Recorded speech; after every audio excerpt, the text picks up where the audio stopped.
Bonjour à tous, aujourd'hui on va suivre un tutoriel pour remplacer le bloc écran sur le Zenfone 2 laser, donc c'est le 500KL. Pour cela vous aurez besoin bien sûr de la pièce détachée, du kit d'outils et en option du patron magnétique. On va commencer tout de suite par le bloc écran. C'est un bloc écran d'origine, ça c'est hyper important, qui comprend le châssis, la vitre, l'écran LCD, le haut-parleur interne et les boutons tactiles. Vous aurez besoin également du kit d'outils que vous retrouverez également en option sur la fiche produit. Vous retrouverez tous les liens en commentaire de la vidéo. N'oubliez pas que vous bénéficiez de 10% de remise avec le code YouTube. Et enfin en option vous retrouverez également le patron magnétique universel pour vous aider à suivre le tutoriel et à ne pas perdre vos vis et les éléments que l'on va enlever durant cette réparation qui est assez simple. Elle est notée 2 sur 5 en difficulté. Il faut environ une demi-heure. Donc avant toute chose on va vérifier qu'on a bien un ZE500KL. Vous vérifiez dans les réglages et normalement c'est Z00ED. On éteint le téléphone bien sûr comme avant chaque réparation et on va pouvoir passer à la première étape. Nous allons ouvrir le Zenfone 2. Alors, on va bien sûr commencer par déclipser la coque arrière. Donc ça pose aucun problème. Hein. Vous avez une petite encoche en bas à droite pour enlever le capot arrière. Et ensuite on a un accès direct à la batterie. Et on va retirer également toutes les vis apparentes, donc toutes les vis cruciformes. Il y en a 15 que l'on va repositionner sur le patron magnétique d'aide au montage. Alors c'est toutes les mêmes. Hein. Voilà, on les repose sur le patron. Donc le patron il est magnétique, cela vous permet de ne pas perdre vos vis sur votre plan de travail. Il est universel, hein, il vous aidera sur toutes vos réparations. Voilà, une fois qu'on a enlevé toutes les vis, on retire la batterie avec la spatule en plastique. On aurait pu enlever la batterie avant, ça n'a aucune importance. Et maintenant, on va déclipser l'intérieur. Donc vous allez voir, il y a des petits clips voilà, sur les côtés. On va déclipser le cache qui fait le contour du téléphone. Il se déclipse donc par l'intérieur et par l'extérieur. Voilà, maintenant on a enlevé le cache arrière et on a un accès direct à la carte mère du téléphone. On va commencer par retirer le bloc haut-parleur externe donc qui est en bas avec la pincette et le bloc haut-parleur externe. On le remet sur le patron. Maintenant on va déconnecter et déverrouiller la nappe de la vitre tactile. Alors vous avez vu c'est un petit loquet. On a remonté le petit loquet à 90 degrés. Une fois qu'il est remonté on n'a plus qu'à tirer sur la nappe tout simplement. On va faire de même pour le connecteur LCD. On retire la petite protection adhésive qui est juste au-dessus, elle est jaune. On procède de la même façon. On relève le petit loquet à 90 degrés. Voilà, et ensuite on n'a plus qu'à tirer sur la nappe pour la désengager. Voilà pour le LCD.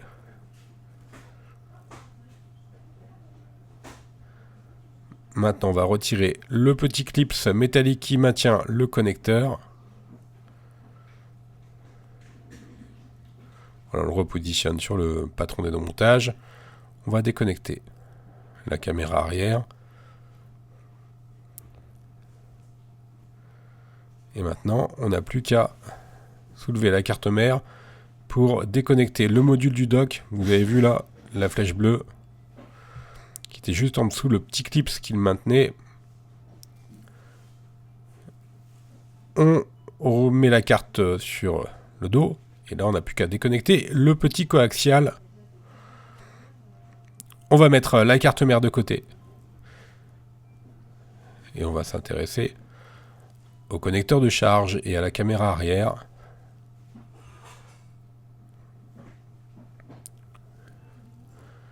On désengage le vibreur de son emplacement. Et maintenant, on n'a plus qu'à faire levier pour enlever le module dock du châssis. Alors, on fait attention en faisant levier, bien sûr. Voilà, pour le module dock qui se clipse, donc vous avez vu en haut hein, sur la carte mère, on retire la caméra arrière. Et maintenant, on n'a plus qu'à passer à la partie remontage. Alors attention, hein, il s'agit d'un écran complet d'origine.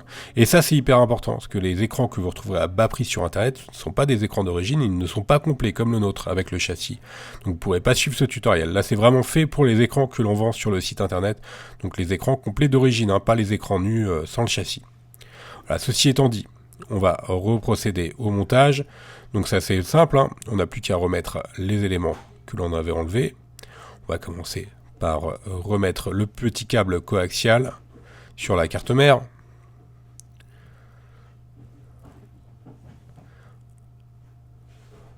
Ensuite, on va procéder de la même façon pour le connecteur dock qui se reclipse au dos de la carte mère. On reprend la carte mère avec le connecteur dock que l'on a connecté et on va la remettre sur son emplacement d'origine.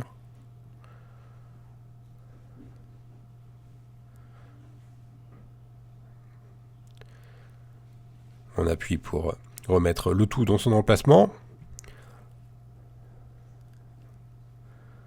On remet le vibreur évidemment.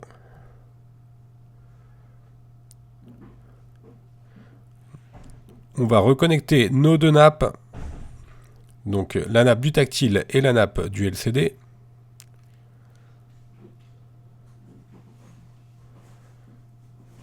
Voilà, donc c'est OK pour le montage.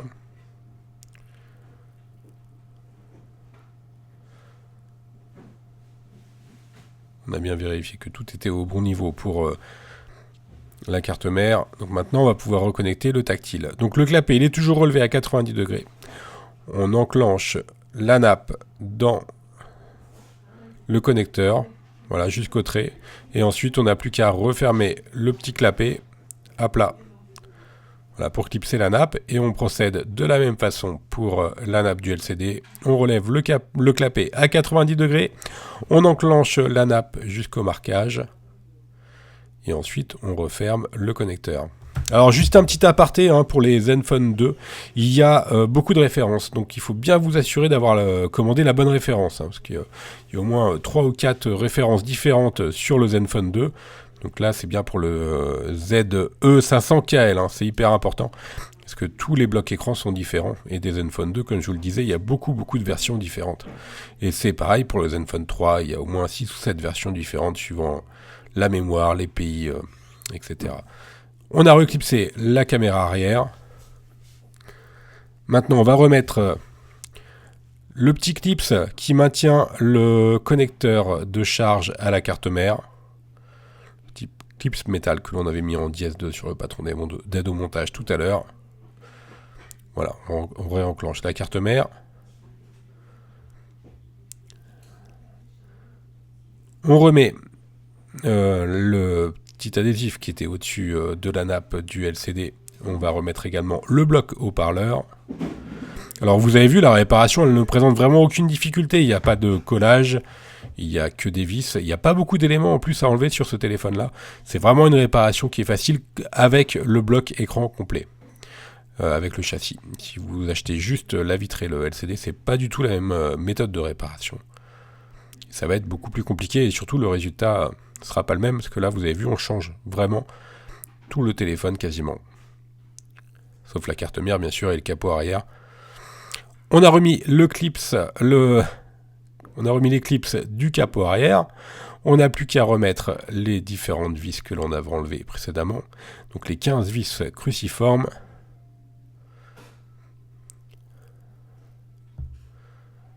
Et en plus, sur un produit d'origine, vous n'avez pas de surprise.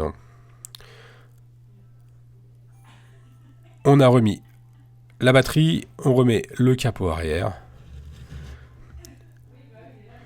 Et la réparation est maintenant terminée. On n'a plus qu'à vérifier l'allumage de l'écran. C'est OK pour nous, tout fonctionne. Donc vous retrouverez les produits que l'on vous a présentés sur le site, l'écran et également les outils. On n'a plus qu'à enlever les adhésifs. Et également, il y a un petit adhésif de protection qui fait tout le contour du châssis. C'est pour ça qu'il avait l'air un petit peu jaune. C'était juste un adhésif de protection. Alors, pour récapituler, donc dans ce tutoriel, on a utilisé le bloc écran préassemblé d'origine, donc avec le châssis, la vitre, l'écran LCD, et qui contient également le haut-parleur interne et les boutons. On a utilisé également le kit d'outils spécialement conçu par Bricophone que vous retrouverez en option sur la fiche produit. et également le patron magnétique universel. N'oubliez pas que vous bénéficiez de 10% de remise sur tout le site internet, sur les outils, les accessoires et également les pieds détachés. Je vous remercie d'avoir suivi ce tuto, n'hésitez pas à nous contacter par mail, par chat ou encore par téléphone. Merci à tous et à bientôt pour de nouvelles vidéos.